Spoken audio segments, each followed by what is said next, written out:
Aloha and welcome to this WOD called Digits Form. This is the second WOD in our Dynamic Web Applications module, and prior to doing this WOD, of course, you should have reviewed all the material in the resources section, watched the screencasts. The screencast that you really want to watch, though, intently, maybe even more than once, is this one right here, Introduction to Forms in Play, which is right here with this WOD, because that's going to try to go over the concepts that we're going to be practicing physically in this WOD. And those concepts can be boiled down into this four-step process for making a mock-up of a form into an actual dynamic functioning form. So definitely watch that screencast. If you don't, slow it down, watch it twice, watch it 3 times. I know it's 24 minutes long. That's kind of at the outer boundary of what I'd like to be providing as a screencast for you guys. But I couldn't make it any shorter because that's how long it took me to kind of go through this material. This is a significant step for you guys, it's significant, but I think it's totally doable. You just have to kind of get good rest and maybe have a little protein before you come to do this so that your brain is functioning well. Anyway, enough of that. All right, let's start. We're going to create a new branch off a successfully created branch from the first WOD. Well, I'm going to start with attempt 2 from my WOD, and that means I'm going to have to switch to this branch. So now I'm at attempt 2. If I click here, I'm going to hopefully see that I'm updated. Now I'm at attempt 2, and let's see. Let me do a :clean, :compile, :run to just make sure that when I look at this, it's going to work correctly. So I get rid of this, so it's junk around here that's not really that useful. We go here, and I'm going to just type in localhost. Okay, and so we're back to kind of our original version of the system. Everything's good. If I refresh this, everything should go away. Okay, that's awesome. And the next thing I want to do is I want to create this branch off of attempt 2. I'm going to call it attempt 2-2. I've done a first attempt off that already. So let me do plus to create a new branch off attempt 2, and we're going to call this attempt 2-2 branch. And now I'm in that branch, and if we see we update it here. So now all my work for this particular WOD is going to go to branch 2-2, and when I repeat it, if I would repeat it, it would I'd make a new branch 2-3, and it's all good.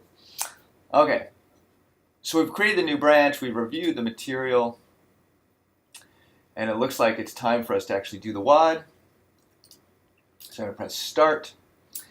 And we're going to follow the following 4-step process. Create a Java backing class for the form data. It's going to be called contact form data. So let me create a package for that to go into. It's called views.formData. And then inside views.formData, I'm going to create a class called, what's it going to be called? Contact form data. And here, I'm going to add a little Java doc saying the backing class for form data. And do that. I'm worried that my check style is not enabled. Thought it was. Let me just make sure it is. Activate check style. And then the next thing I'm going to do is provide 3 public string fields: first name, last name, and telephone. So public string first name equals nothing. Public string last name equals nothing. And public string telephone equals nothing. Okay? Nothing with a semicolon. I'm going to save that out, and I get some check style errors saying, let's see what they say.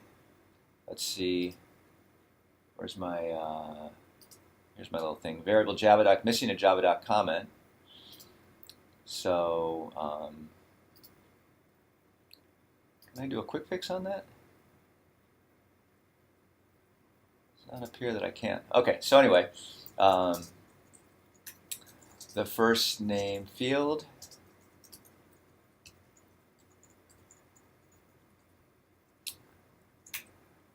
the last name form field, maybe let me make it a little more explicit, and then the telephone form field. All right, so that is our 3 public string fields, each with a default value of an empty string. Okay, I think we got our contact form data. Now the next thing we want to do is make the view dynamic. So in order to do that, we have to go into new contact. Okay, there's a few things we got to do. We got to edit the parameter list to accept a form called contact form. So this is going to look like getting rid of this parameter, which we weren't using anyway. Contact form colon form, and then we're going to use our crazy Scala syntax, views.formData.contact form data. Okay, so that defines our parameter. And then the second thing is we're going to add this add import helper. Add import helper dot. And this is again this crazy Scala syntax. This underscore is the equivalent in Scala land of the wildcard asterisk in Java. Why they decided they always had to change these little operators, you know, hopefully they had a great reason for it. But I don't know what that reason would be. But you know, we're just going to go along with it. Okay, so we're going to add the at import helper. That's going to enable us now to use the Scala at form template. So what that means is instead of that form HTML element, we're going to say at form, and then we're going to provide a parameter to that. And it's going to be routes.application post contact.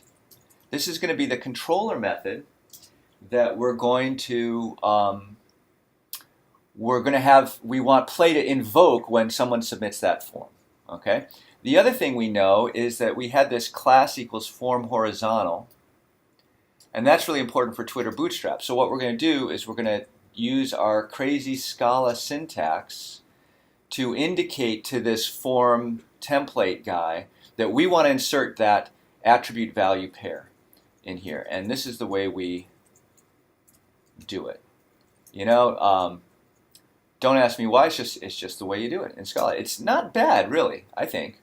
Okay, and then what's going to happen is this is a template that's going to actually take all of these divs as its value, and then instead of this slash form at the end, we just replace that with the closed curly brace, and you can see Eclipse. See how Eclipse has actually makes these things match. So when I have that brace here, you can see which the matching one is up here.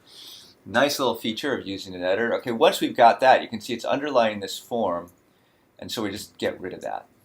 Okay, so now we've got that at form in there, and then we're going to replace the name, ID, and value attributes of the input elements with calls to the contact form parameter. Okay, so here's where things get, you know, kind of interesting or weird, depending on your perspective. But what I'm going to do to make it a little easier is I'm going to create a little space for myself here. And I'm going to say ID, I'm going to start with the name. I'm going to say name equals at contact form. And then I have to provide in quotes the name of the field from here, and this, so it's going to be first name is this first one. So I'm going to say contact form first name, and that basically inside this crazy form object that Scala makes that's kind of black magic to us, that's going to signal out that particular field, which corresponds to our Java backing class. You'll see how that, well, you can see because we passed that backing class into that form constructor thingy, or, well, this is of type, sorry. The type of this is a form crazy Scala object parameterized as the, with our own backing class, contact form data. Anyway, all that to say is that we then call the name accessor on that field guy, and that's how we get the name value. And I'm going to repeat that 3 times to get the ID value, and then the value, which is what gets placed in the form and what's going to be read out of the form when we actually post it. Okay, so now having done that, that's basically our model for these other input fields, because they all kind of have the same thing. The placeholder, we're not going to try to dynamically decide what that is. But having got these 3 things, I can use my Emacs key bindings to pretty easily edit this to be last name, last name, last name, and then finally for telephone. You see how I'm deleting the ID that I had in there originally, because I'm replacing it with my dynamic version. So I get this, and I paste it down here, and then this is going to be, I think it's called telephone in the backing class, right? Telephone.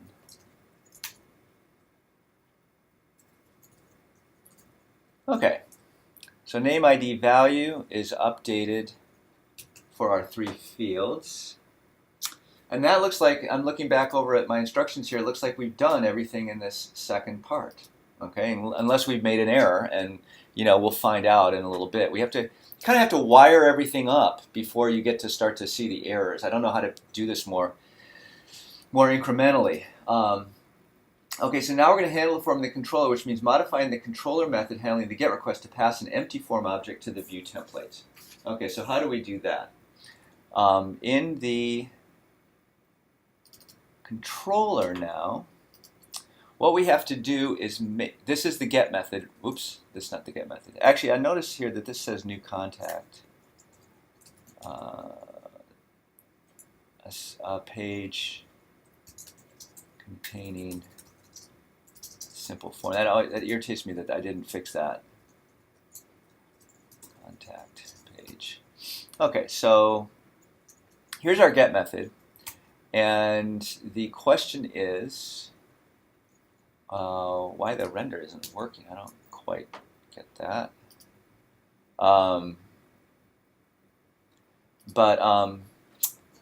What we want to do is we want to create an empty version. So we're going to create the Java version of that form thing, which is going to be contact form data equals, and this is the way you do it in Playland. You're going to say form.form contact form data dot-class. Oops. Okay, that's a little crazy. But it's just the way it's done. Okay, so let's import. See what we can get. Before I do that, let me see what I can do here. So we're going to import form from play.data, not play.api.data, but play.data, and then what we then have to do is we have to say import, because it doesn't know about this yet, views.formData.contactFormData. And then in the render method, what we want to do is we want to pass our form data object. Okay, because now we're not passing that string in, we don't have a parameter in there, so a new contact, you can see this is our parameter now of type views.formData contact form data, and up here in application you can see now we're creating one of those suckers and we're passing it in. Okay, the other thing we want to do here, which is kind of brand new, is to create a new controller method to handle the post request from the user. Okay, so let me start by making a copy of this, because this is going to be kind of a good template. Oops. Do it this way. And we're going to say handles the posting of form data by the user. Return the new contact page with form data. Okay, so this is going to be called, let's call this post contact. And, you know, it's not, this doesn't look good. This really should be new contact and post contact. That's the right way to handle in Java, so we're just going to do it right. It's going to cause us problems later on, but, you know, what the heck. Okay, so what we're going to do here is we're going to start off and we're going to say the same as before, but now we want this form data object that we've created in this method to actually hold the data that was provided by the user. And there's this very simple way to do it. You just add this method call onto the end of our very same statement that we use to generate one of these, you know, forms of contact form data with an empty, you know, an empty form. This is the kind of default instance of one of these form guys. Now we're going to create a default instance of one of these form guys, but then fill it up with the data from the post request from the user. So that's kind of cool, right? I mean, it should, hopefully it kind of makes sense. This is the way we're going to provide an empty form data to the user by doing this, and then we add this bind from request. Now we got this form contact data guy from the actual user, okay, by calling bind from request, okay? That's all great, but you know, who knows what the heck one of these form contact form data objects are, right? What we really know about is this class we defined ourselves, contact form data, so that what would be nice would be to have an object of contact form data, okay? And the question is, how do we get that object that we know about from this crazy thing that we have? And it turns out it's pretty easy. You just call get, okay? Again, this is like play framework library method calls. There's no way on earth you could guess this. This is just stuff you have to learn about the library. But as you can see, we're not writing a whole lot of Java code here. You know, I mean, we're writing single lines, and actually there's a lot of processing going on behind the scenes. So it's really not too bad, okay? So now we got this data object, and I think the next thing we wanted to do is print it out to the play console.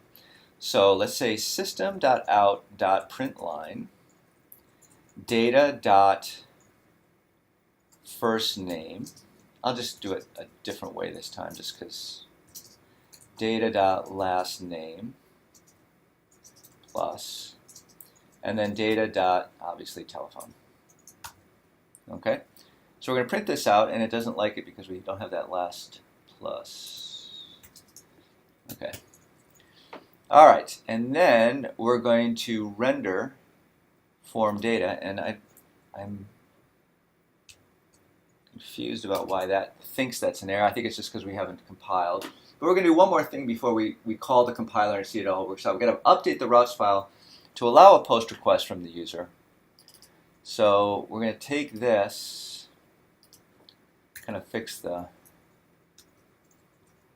and we're going to say post new contact, and remember this was a capital C, and it's post contact, if I recall correctly. New contact and post contact, new contact, post contact. Okay, so now we've updated our routes file, and we should be ready to go. Who knows? Let's see what happens. I bet you we'll get a compiler error, but in fact, I'm quite confident we're going to get a compiler error. Let's see what happens. We did get a compiler error. And the compiler error turns out to be in main.scala-html. What the heck? We never even invoked that. But remember when I said I got to clean up that stupid looking method name that was all lowercase? It should have had an uppercase. So I'm going to fix that there. And lo and behold, I was referencing it in my main. So now I have to fix that file.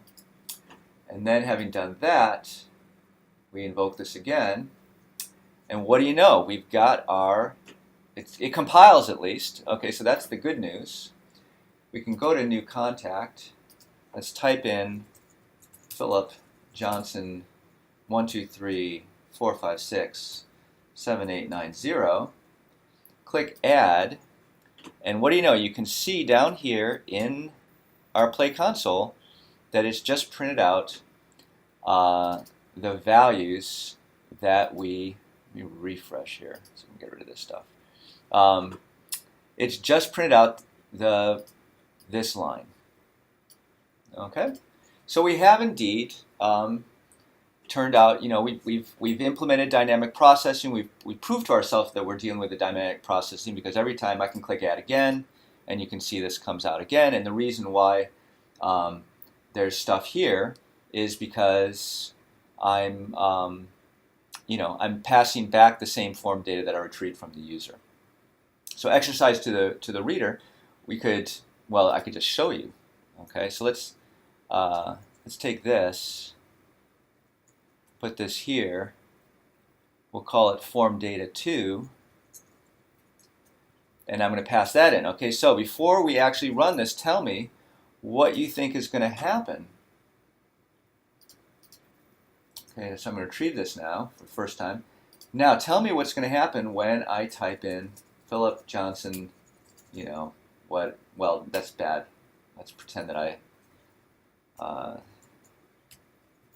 okay, so there's a valid phone number. What do you think is going to happen when I type the add button? Okay, I'm going to give you 2 seconds. Make your best guess. Let's see. Okay, what happens is it does in fact print out my value, but the field is back to initialize to nothing because of the case that I am using a blank instant. Let's go back to our